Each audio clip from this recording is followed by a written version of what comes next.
নমস্কার বন্ধুরা, এই চ্যানেলে তোমাদের সবাইকে স্বাগত জানাই, গেমস চ্যানেলে। তো দেখো, আমাদের নিত্য নতুন রান্নার ভিডিও তোমাদের কাছে আপলোড হয়। তো তোমাদের কেমন লাগছে কমেন্ট করে জানিও। তোমাদেরকে রান্না শেখানোর জন্য নয়, আমাদের বাড়িতে যে পদ্ধতিতে, সহজখাটো পদ্ধতিতে যেভাবে রান্না হয় সেই রান্নাগুলোই এই ভিডিওর মাধ্যমে তুলে ধরা হয়।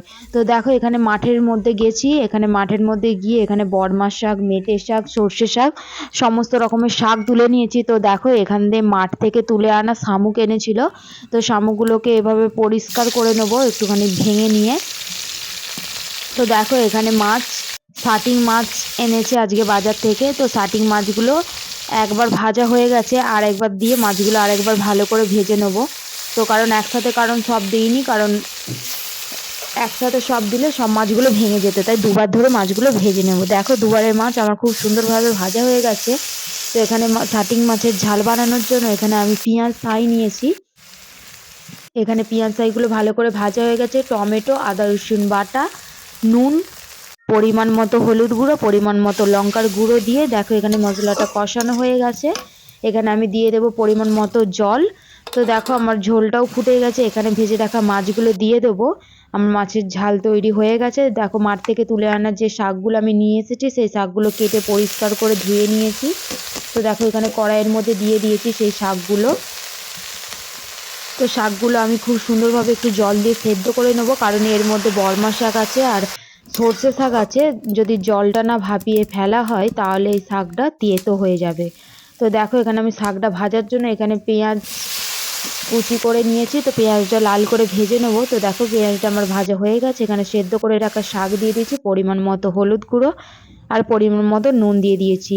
তো দেখো, সেই শামুকগুলো যেগুলো আমি পরিষ্কার করেছিলাম, সেই শামুকগুলো এখানে ধুয়ে পরিষ্কার করে নিয়েছি। তো কড়াইয়ের মধ্যে দিয়ে দিয়েছি 5 ফোড়ন, পেঁয়াজ কুচি দিয়ে শামুকগুলো তুলে দিয়েছি। একটু ভালো করে ভাজা হয়ে যেতে এখানে দেখো পরিমাণ মতো নুন, পরিমাণ মতো হলুদ গুঁড়ো দিয়ে দিয়েছি, আদা রসুন বাটা দিয়ে দিয়েছি। আর দেখো, কেটে রাখা আলু আর বেগুন দিয়ে দিয়েছি। পরিমাণ মতো হলুদ গুঁড়ো, পরিমাণ মতো লঙ্কার গুঁড়ো আর পরিমাণ মতো নুন দিয়ে আমার খুব সুন্দরভাবে কষানো হয়ে গেছে। দেখো, শামুক দিয়ে আলু দিয়ে রান্নাটা আমার তৈরি হয়ে গেছে। এখানে টক বানানোর জন্য দেখো 5 ফোড়নের তেলের মধ্যে 5 ফোড়ন দিয়েছি, আর এখানে আলু, মূলো আর বেগুন আমি সেদ্ধ করে রেখেছি। দেখো, এটা শুকনো আর কাঁচা লঙ্কা আমি ভালো করে এগুলো একটু গুলে নেব। তো দেখো, এর মধ্যে আমি দিয়ে দেবো। এবার আমার টকটা তৈরি হয়ে যাবে। তো তোমাদের রান্নার ভিডিও কেমন লাগলো কমেন্ট করে জানিও। তোমাদেরকে শেখানোর জন্য নয়, আমাদের বাড়িতে যেভাবে রান্না হয় সেই রকম।